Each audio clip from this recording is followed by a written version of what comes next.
Hey everybody, it's Joric. Welcome back. Hope you're doing great wherever you are in the world.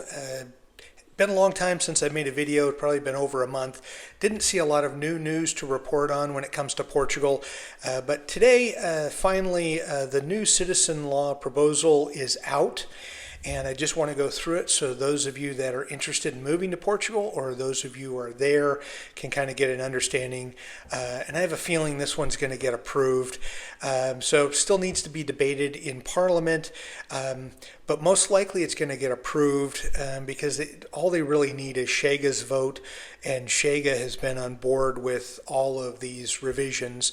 So just to get you updated on what's going to look most likely happen here, citizenship in Portugal used to be one of the easiest in Europe to be able to obtain.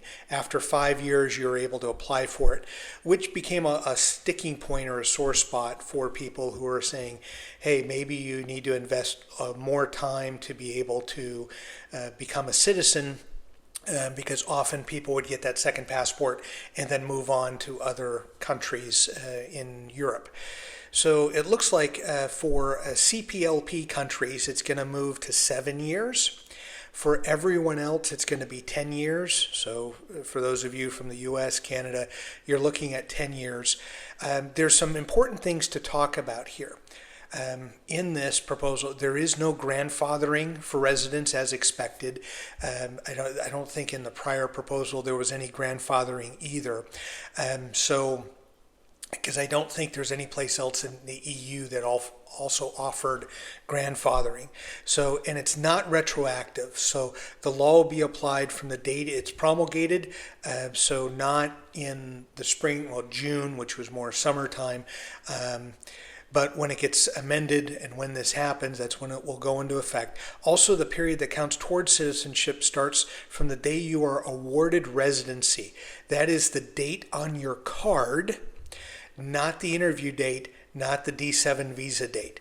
So that is huge. And the reason it's huge is we know people who moved there in 2022 and in 2023 and in 2024 who still do not have their residence cards.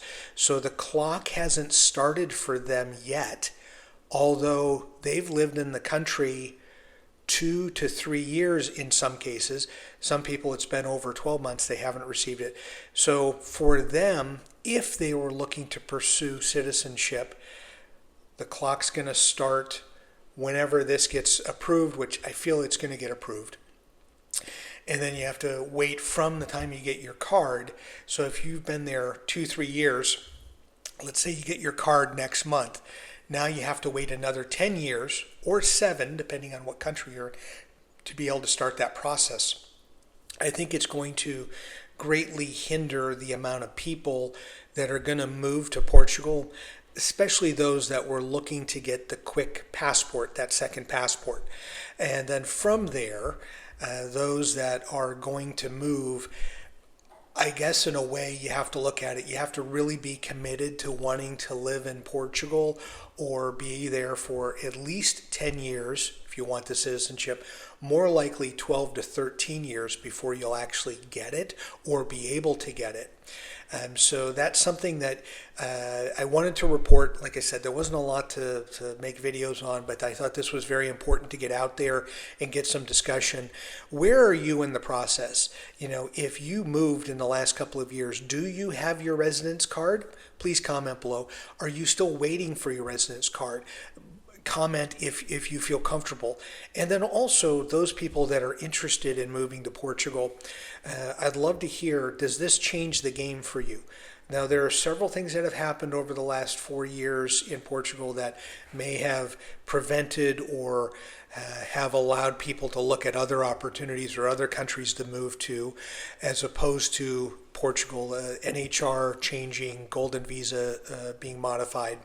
But in this particular case, you know, there are people, you can reasonably assume that it may take anywhere from 10 to 15 years to get citizenship. And the reason I say that is right now, there are people that were under the 5-year window and then after 5 years applying. They're now in year 7, 8, or 9 and still haven't received their citizenship. So again, goes back to the backlog. Portugal's been very hot, a trending country that people want to move to. So because of that, it's created a lot of this mess, and that's half of it. Then the other half is Portugal, the government has made no remedy or hasn't increased the amount of workers that are helping with any of this stuff. In fact, many people are transferring out of the immigration, things that are dealing with AMA, immigration service. They're looking to do something else because they're overwhelmed and they need more resources. And Portugal's just not going to do that. They don't have a history of doing anything to help the immigration process. It's not probably a priority for them whatsoever. They have other things that they're concerned about. So if you're looking to move to Portugal, most of you will be on that D7 visa.